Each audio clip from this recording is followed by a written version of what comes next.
Perlu saya sampaikan bahwa kasus ini, ya gugatan ini dan putusan ini masih kriuk-kriuk itu belum masuk dalam pokok perkara.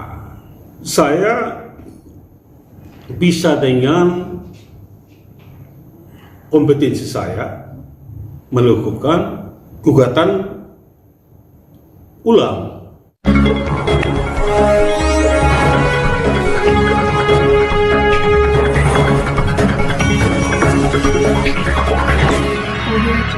Dengan proses persidangan dan juga hasil keputusan daripada gugatan Pertina NTT protokoli dan juga selamat siang. Ini memang saya baru dapat dengar dari teman saya, Pak Francisco, ya, seorang advokat pengacara juga, dan saya belum dapat dia punya putusan, ya kan?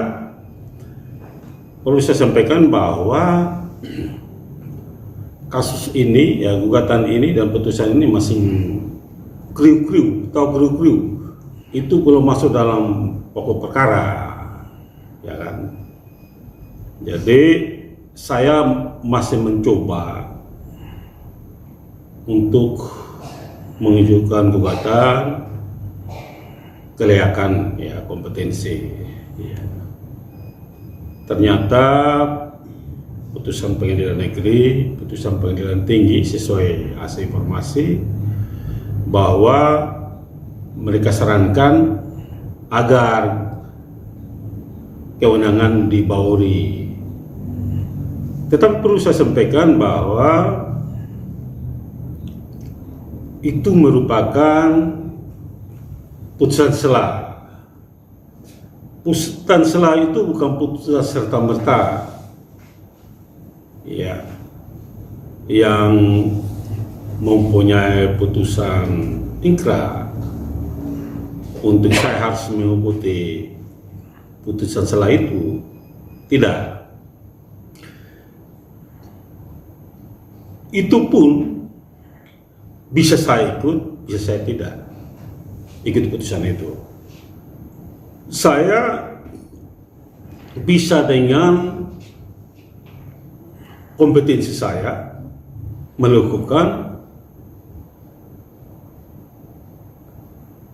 gugatan ulang dengan trik-trik sebagai domain seorang pengacara.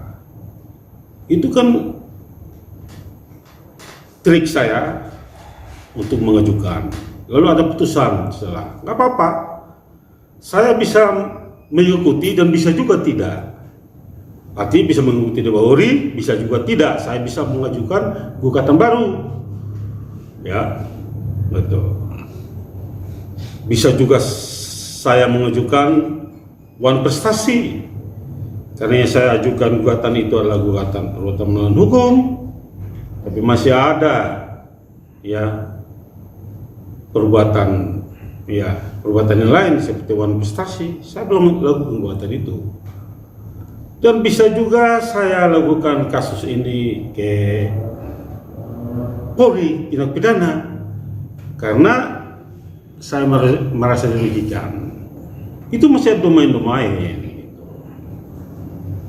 Sehingga kasus ini belum ingkrah benar, gitu.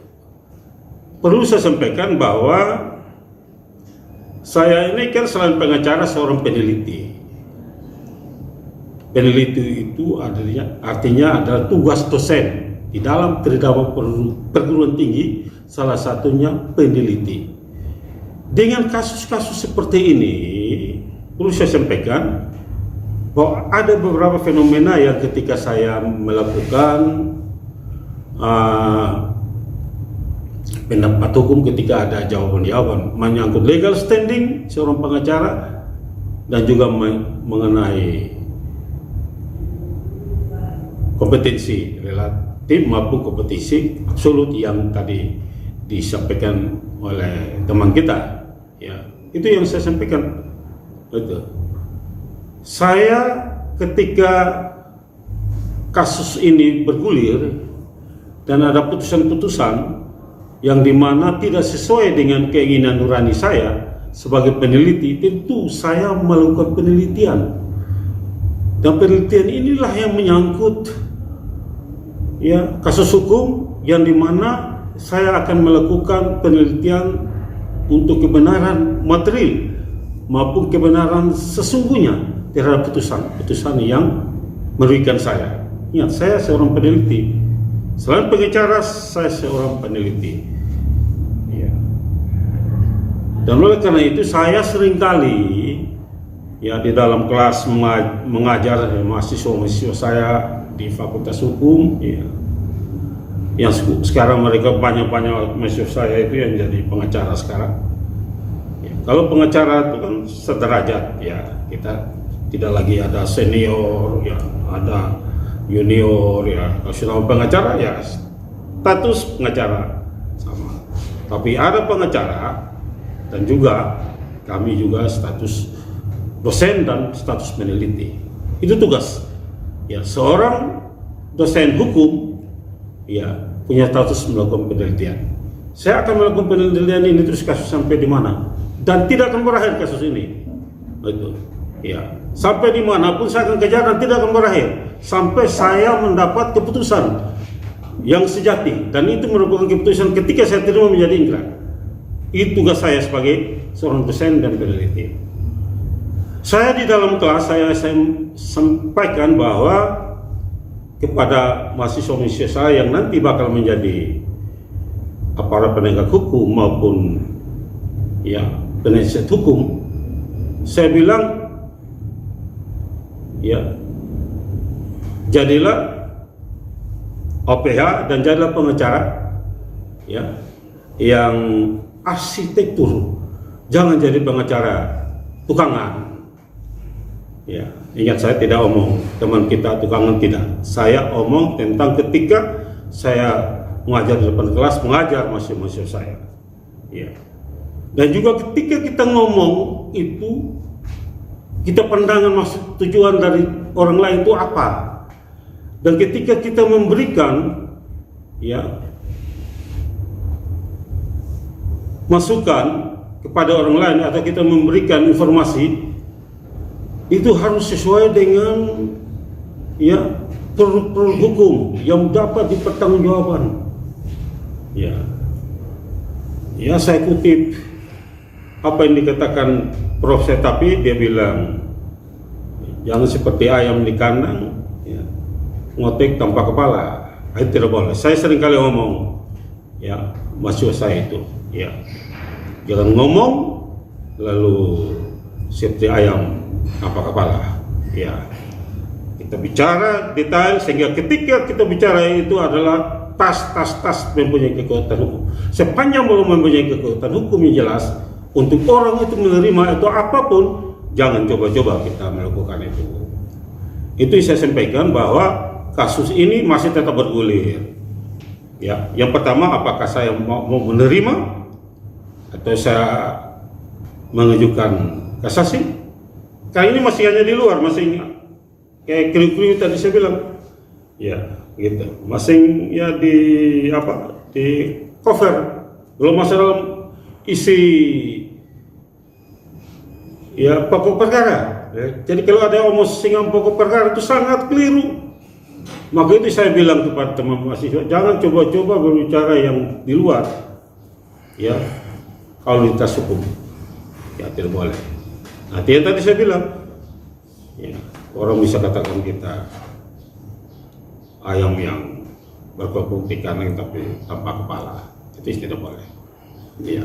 Dari kasus ini sekali lagi bisa saya akan ajukan ya gugatan baru atau saya ajukan ya kasasi atau saya ajukan gugatan kembali, yaitu gugatan buat prestasi. Itu saya lapor ini menjadi catatan pidana gitu. Dan di ranah ini yang saya belum bermain gitu. Jadi jangan ya bicara yang lain-lain, nanti masih ada persoalan ini yang ini. Masalah ini belum selesai. Ya. akan ada episode berikutnya. Ya, akan ada episode berikutnya. Saya pikir ya, untuk seluruh masyarakat ya, yang teman kita bilang supaya masyarakat ketahui, ya itu saya ketahui. Ya, saya tidak pernah ngomong. Saya hanya mengajak teman mahasiswa saya, ya, jadilah pengacara yang arsitektur, jangan jadi pengacara yang ya tukangan. Tapi bukan ngomong singgung teman saya, partisipasi tukang, tidak. Saya ngomong terhadap ilmu yang saya sampaikan kepada mahasiswa saya. Baik ke depan mahasiswa saya itu top market top dalam bergelut bidang hukum. Sekarang mahasiswa saya paling banyak di pengacara, saya lihat. Dan top, mereka bagus lah. Saya berterima kasih. Ya, itu yang luar biasa. Dan kasus ini saya sampaikan belum selesai, gitu kan. Jadi jangan kita mengambil kesimpulan bahwa telah selesai, kasus belum. Ya, masih ada yang tadi saya bilang. Saya bisa ajukan kasasi, saya bisa ajukan gugatan prestasi, atau saya ajukan di ya kepolisian dengan kasus perbuatan melawan hukum. Perbuatan melawan hukum ada dua, sistem perdata dan sistem pidana. Ini yang dapat memberikan saya sistem pidana, saya kena hajar, gitu. Ini kewenangan saya loh. Gitu. Sampai ada keputusan pengadilan yang mempunyai kekuatan hukum tetap. Dan ini merupakan ranah penelitian saya sebagai seorang dosen. Dan tidak akan mundur di dalam kasus penelitian ini, apapun. Dan saya berterima kasih. Ini merupakan materi penelitian saya untuk BGD saya. Itu luar biasa. Terima kasih. Ya. Bapak, terlepas dari kasus yang sedang berproses ini, seperti diketahui kasus ini muncul berkaitan dengan pelaksanaan Prapon tinju yang beberapa waktu lalu. Apakah ini berdampak dengan pemilihan tinju di NTT terkait masalah ini? Karena ini berawalnya dari masalah kegiatan Prapon. Oh tidak berdampak. Tidak berdampak. Ya. Pemilihannya seperti apa? Berjalan. Sekarang ada TC. Ya, yang TC ada di PPLD dan separuh di Hotel Cendana. Dan ada satu di uji coba di Bali. Ya, itu Liberty Silah yang hari Sabtu akan siap bertanding, ya, Liberty Silah. Tidak pengaruh lah, gitu. Saya udah bilang semangat, ya gitu. Ya, NTT khususnya tinju, ya, jangan kendor, tetap maju untuk prestasi. Walaupun kita miskin dana, tetapi tidak boleh miskin prestasi. Saya selalu mengingatkan kepada mereka, itu, ya.